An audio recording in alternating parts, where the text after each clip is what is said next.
Ndinotenda, ndinotenda,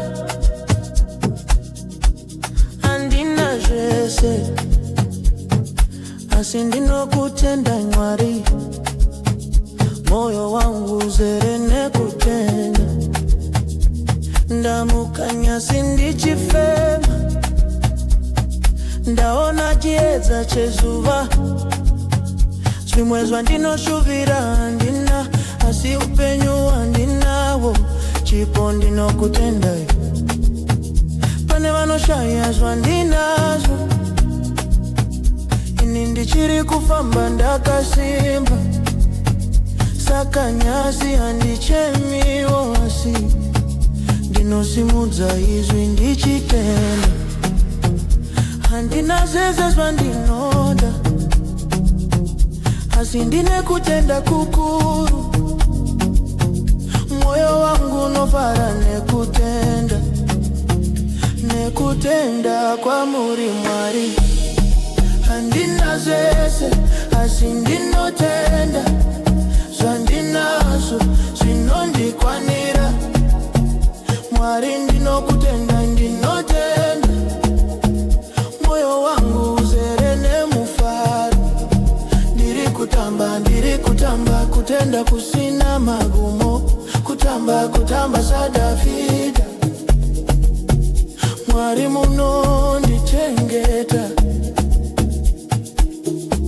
My blessings enyu aperi, kunyangwe madiki ndinowaona.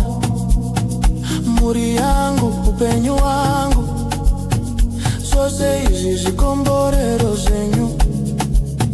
Handizvienzanise nevamwe, zvandinazvo ndizvo zvandinokutenda inazvo. Ndicharamba ndichikudza zita renyu, nekutenda kusina kupera. Kana ndichitarisa zvandinazvo, ndinoona ruoko rwenyu. Kutenda kwangu kunoramba kuripowo.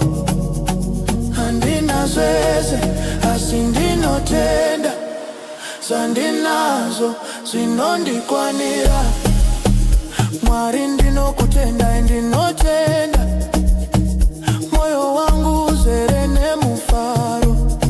Ndiri kutamba, kutenda kusina magumo.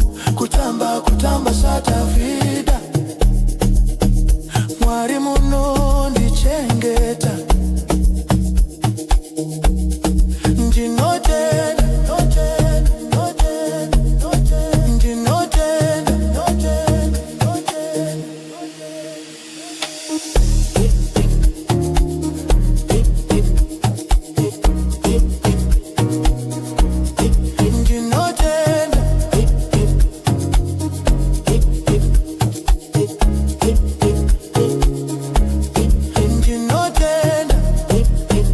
Zvishomakana zvakawanda.